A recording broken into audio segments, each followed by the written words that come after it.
खुले में बहुओं को नहाना। मोहित, अरे वो देख, गांव की भाभियां नहाने जा रही हैं। अंशुल, अरे वाह, इतनी सुंदरता एक साथ। चल चल, हम छुप कर देखेंगे।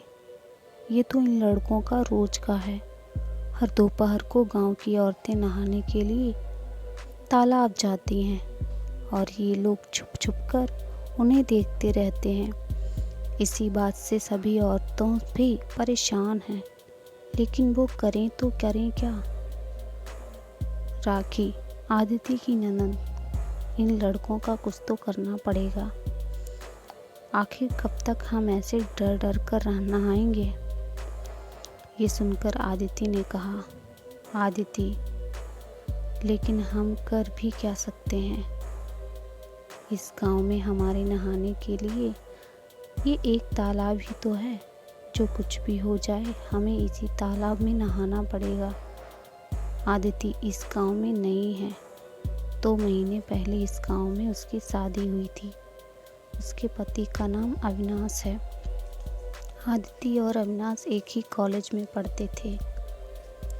आदिति शहर की लड़की है। शादी से पहले एक दिन अविनाश ने आदिति से कहा, अविनाश, आदिति मेरा घर गांव में है। तुम वहाँ जाके रह पाओगी ना।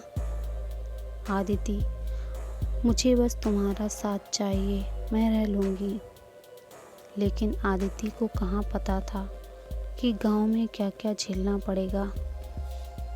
आदिति की शादी हो गई। अगले ही दिन दोपहर को उसकी सास बिमला ने उससे कहा, बिमला, आदिति, तुम राखी के साथ तालाब में जाओ और नहा कर आओ। राखी आदिति की ननद है।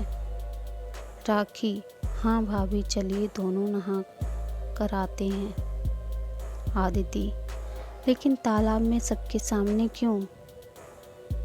घर में बाथरूम तो है ना।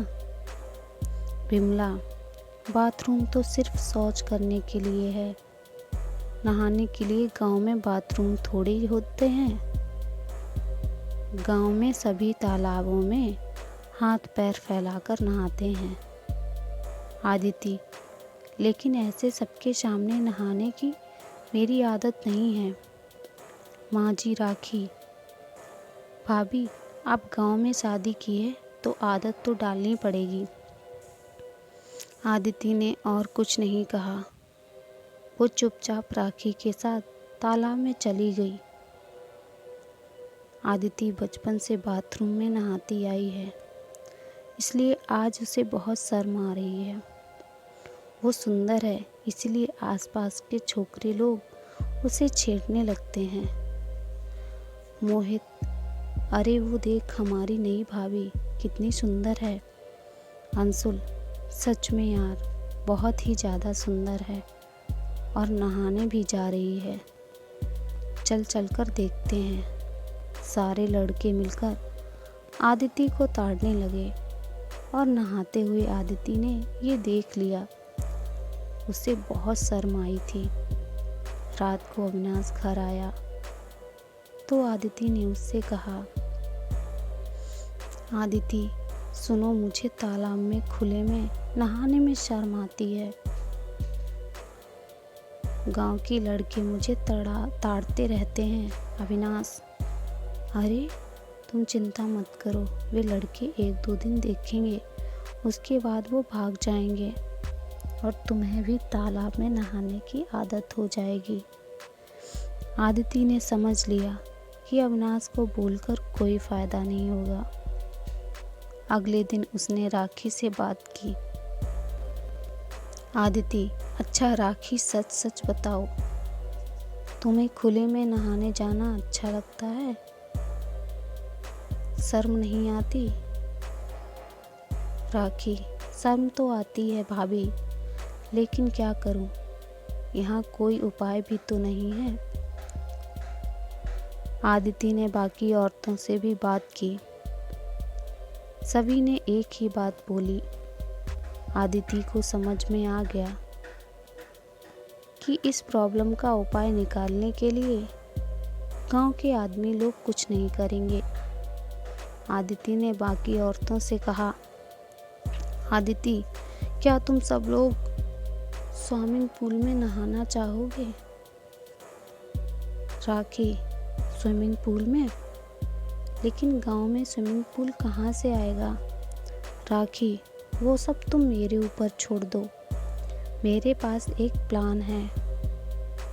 आदिति का दिमाग तेज है। उसने झट से एक प्लान बना लिया।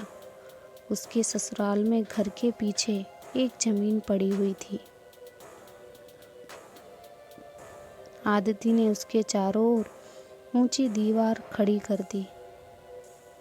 उसके बाद पैसे देकर बहुत सारे बांस खरीदने लगी। अविनाश, आदिति, तुम ये सब क्या कर रही हो? आदिति, तुम तो कुछ करोगे नहीं, इसलिए मुझे ही करना पड़ रहा है। राखी, भाभी ठीक ही तो है कर रही हैं।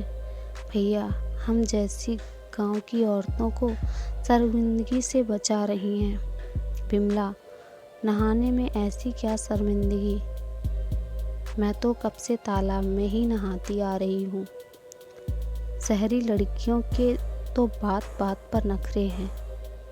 आदिति ने इन सब बातों पर ध्यान नहीं दिया।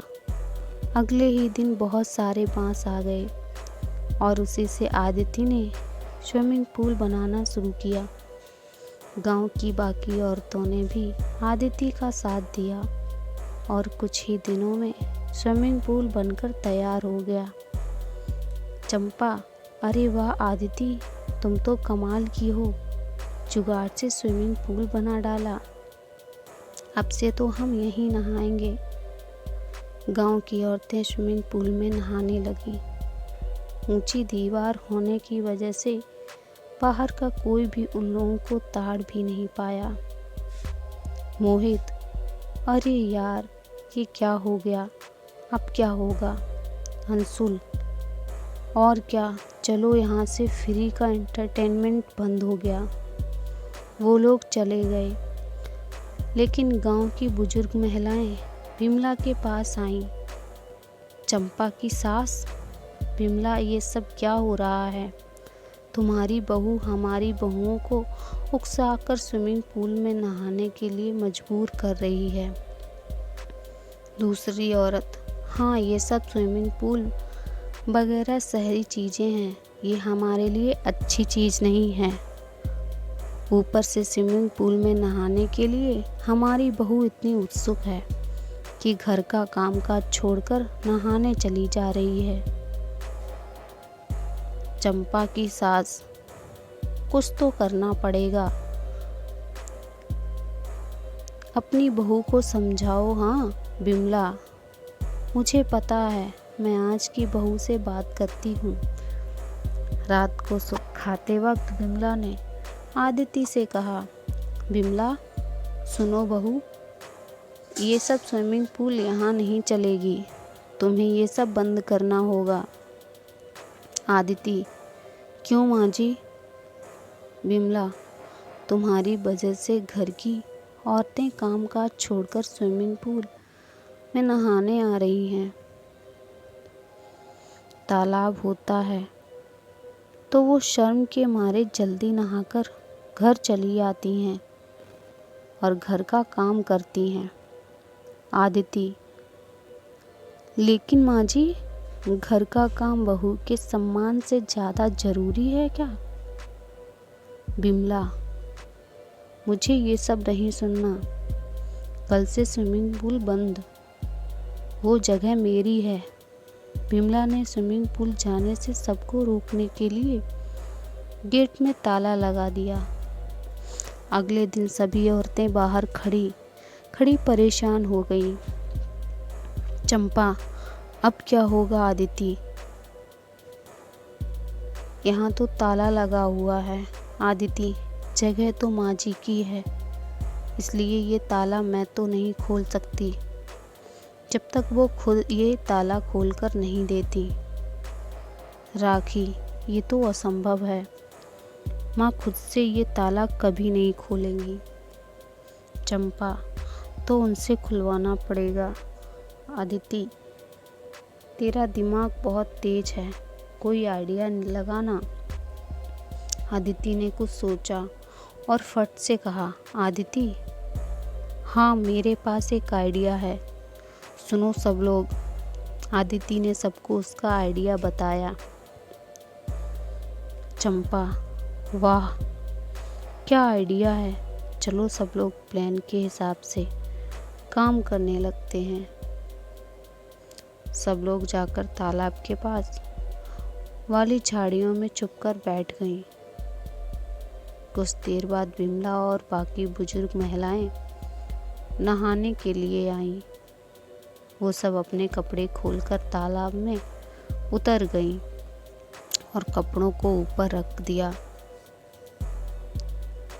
वो लोग नहाने लगी और मौके का फ़ायदा उठाकर आदिति, राखी और बाकी औरतें चुपके से उनके कपड़े लेकर चली गईं।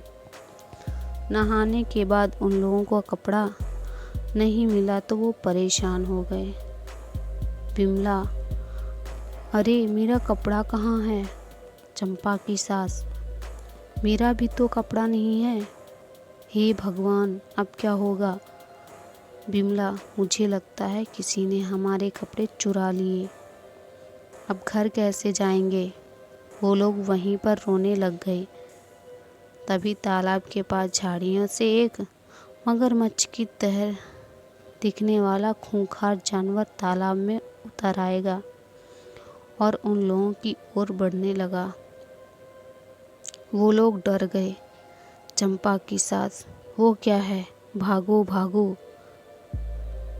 सब कम कपड़ों में ही तालाब से निकलकर भागने लगे।